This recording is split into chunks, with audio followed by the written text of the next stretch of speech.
Welcome back again. नमस्कार। आज की ये कहानी आपको बताएगी एक ही वक्त पर पैदा हुए दो बच्चों का भाग्य अलग-अलग कैसा होता है। यानी कि अगर एक ही वक्त पर दो इंसान पैदा होते हैं या दो भाई पैदा होते हैं तो एक भाई का आचरण कुछ और होता है, एक भाई को कुछ अलग ही दुनिया मिलती है।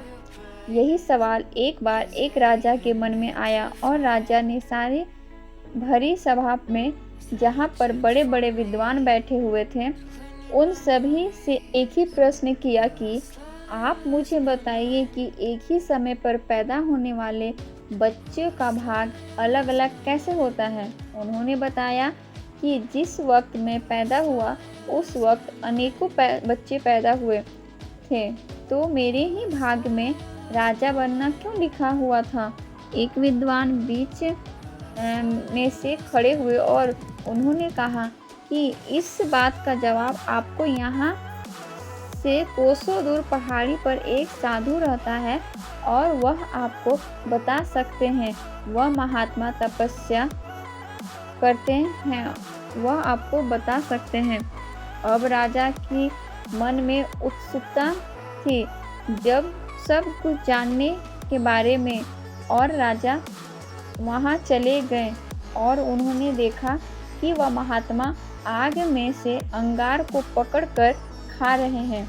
तो उन्होंने सवाल किया कि महात्मा जी, मैं आपसे पूछना चाहता हूँ कि एक ही वक्त पर पैदा हुए बच्चों का भाग्य अलग-अलग कैसे होता है।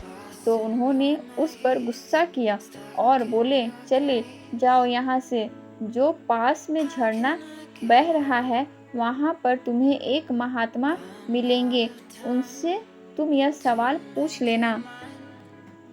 अब वह राजा उन महात्मा के पास चला गया तो वह महात्मा जो थे वह अपना ही मांस नोच के खा रहे थे, यानी कि अपना ही मांस निकाल कर खा रहे थे। राजा से ऐसे देखा नहीं गया, फिर भी राजा ने अपने आप को रोकते हुए यह सवाल पूछ डाला। तो वह महात्मा बहुत गुस्सा हुए कि इस तरीके का सवाल दोबारा मत पूछना, चले जाओ यहाँ से। बगल के गांव में एक बच्चा और 4-5 साल का, और वह मरने वाला है, तो तुम्हें बता सकता है। राजा के मन में उत्सुकता भी जानने की थी, क्योंकि सवाल बहुत ज़बरदस्त था। तो राजा उस बच्चे के पास चला गया और उस बच्चे के माता पिता सभी वहाँ बैठे हुए थे।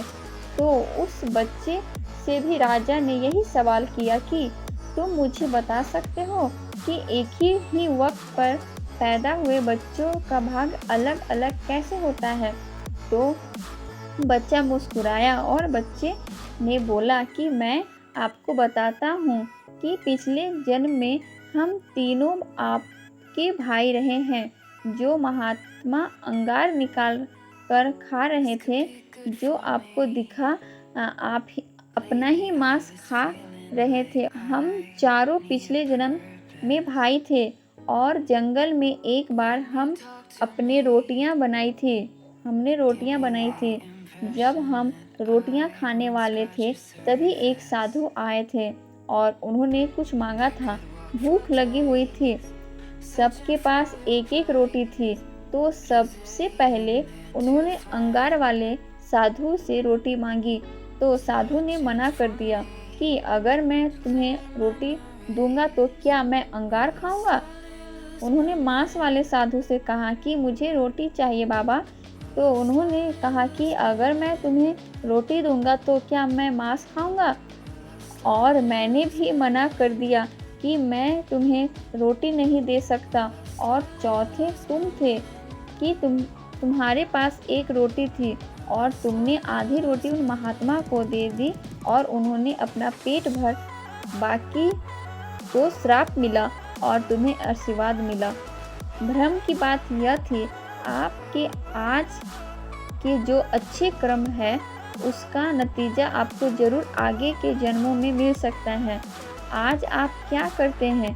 तो दोस्तों, यही एक कारण था। वह राजा था, उसका जो प्रश्न था उसका जवाब मिल चुका था कि एक ही वक्त पर पैदा हुए बच्चों का भाग्य अलग-अलग कैसे होता है। दोस्तों, कुछ मिलाकर बात यही है कि आपका कर्म यह बताता है कि आप कितना आगे जाएँगे, आपको अगले जन्म में क्या मिलने वाला है, इसलिए अच्छे-अच्छे कर्म करिए। दोस्तों, लोगों की मदद करिए, हमेशा स्वार्थी मत रहिए।